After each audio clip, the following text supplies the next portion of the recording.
오랜만에 애니 말고 다른 매체의 리뷰로 찾아온 단진얼입니다. 애니만 보면 머리가 아야 할 수도 있기 때문에 다른 여가를 가지는 것도 좋은 선택이랍니다. 요번에도 넷플릭스 드라마입니다. 현재 큰 인기를 구가 중인 중증외상센터 한번 가보도록 하죠.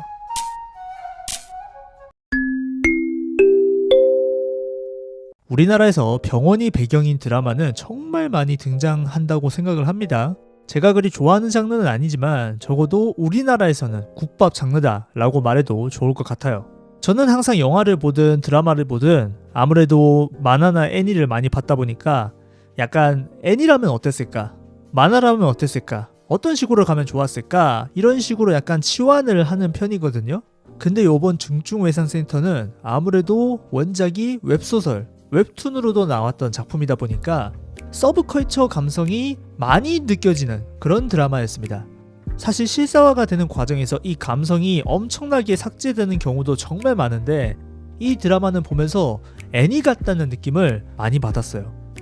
일단 전개가 졸라 빠릅니다. 빠르다는 표현보다는 쉴 틈 없이 몰아친다라는 게 맞겠네요.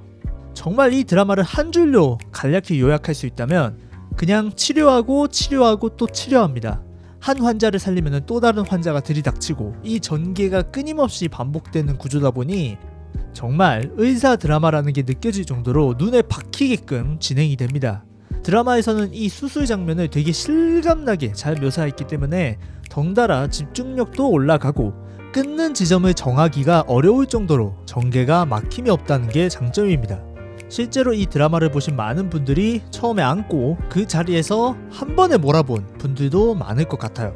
그리고 이 부분이 중증외상센터를 표현하는 가장 직관적인 방법이었고 작중 마지막 대사도 이런 부분을 나타내고 있죠. 그리 길지 않은 화수와 폭풍 같은 전개가 이 작품에 득이 된 이유는 이 드라마가 먼치킨물이기 때문입니다. 역시나 트렌드를 안 따라갈 수 없죠. 원작가의 말에 의하면 백강혁을 먼치킨으로 설정한 이유는 한국의 외상외과에선 백강혁 같은 인물이 아니면 버틸 수 없다라는 비판의 메시지가 저변에 깔려 있다고 합니다.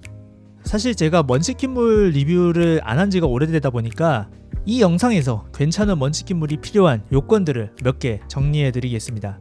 작중 주인공인 백강혁은 본래 국경 없는 의사회 소속에서 민간 군사기업의 용병으로 활동하며 다양한 실전 경험과 멘탈을 깃들로 한국대병원 외상의과 교수로 초청을 받습니다. 사실상 마지막에 본인이 다쳐서 항문에게 자신의 수술을 집도하는 장면을 제외한다면 작품 모든 수술은 백강혁이 주도로 하죠. 먼치킨물의 첫 번째 조건은 바로 집중된 활약입니다. 이 활약의 빈도는 작품 성향에 따라 갈리는데 정확한 것은 결정적인 활약만큼은 주인공이 해야 해요. 이 드라마의 경우에는 거진 백강혁 어천가 레벨의 활약을 넣어주고 그 옆을 서포트하는 조연들이 감초로서 활약을 하는 모던한 먼치킨물이라 할 수 있고 이 활약의 과정을 얼마나 그럴듯하게 그리냐가 장르의 숙련도를 나타내는 부분이라 생각합니다. 두 번째 조건은 사이다예요. 여기서 사이다는 단순히 먼치킨이 미치듯이 묵상하는 그런 게 아니라 어느 정도의 고난이 필요하다는 겁니다. 못 만든 먼치킨물들의 전형적인 특징이 뭐냐면 이 고난이 너무나 얄팍하다는 거예요. 진짜로 큰일 나겠다 싶을 정도의 상황 정도는 던질 줄 알아야 하거든요. 당연히 이것도 무턱대고 만드는 게 아니라 그럴듯하게 할수록 평가가 올라가겠죠. 이 드라마에서는 대표적인 빌런 기조실장과 병원장을 내세워서 백강혁을 압박을 합니다. 점점 이 압박의 레벨은 올라가고 결국에는 살릴 수 있는 환자를 식물인간이 된 사건까지 발생하죠.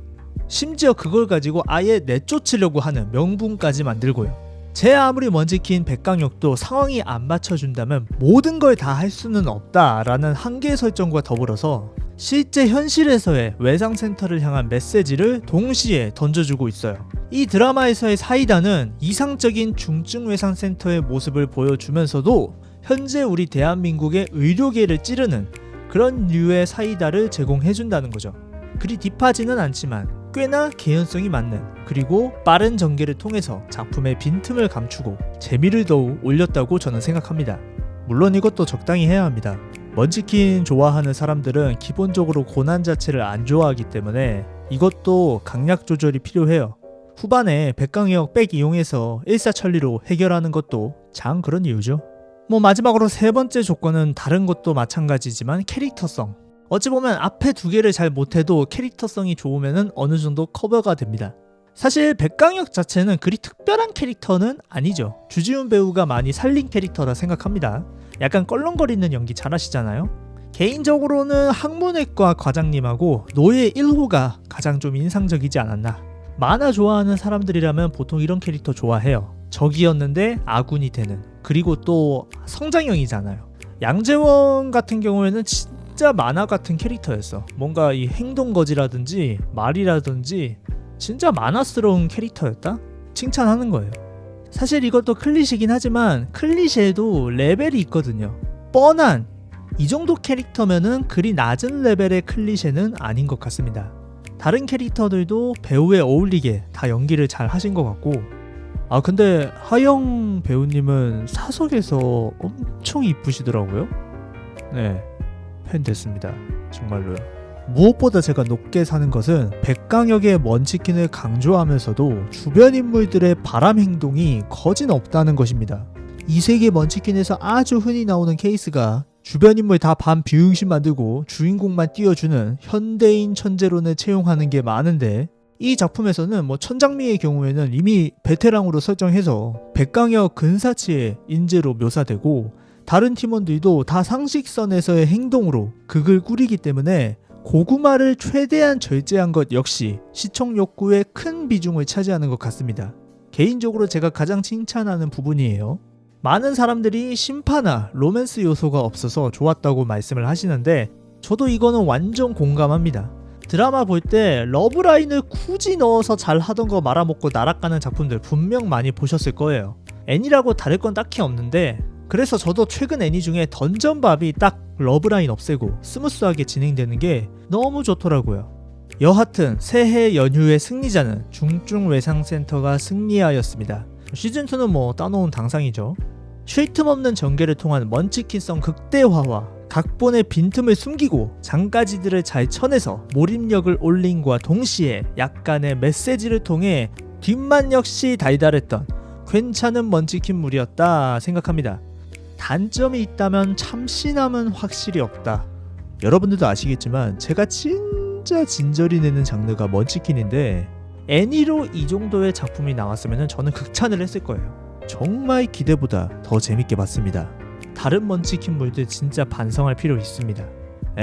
지금까지 단지너리였습니다. 올해는 드라마나 영화 리뷰도 많이 늘려가는 단지너리 되도록 노력하겠습니다. 구독, 좋아요, 알람 설정 감사합니다.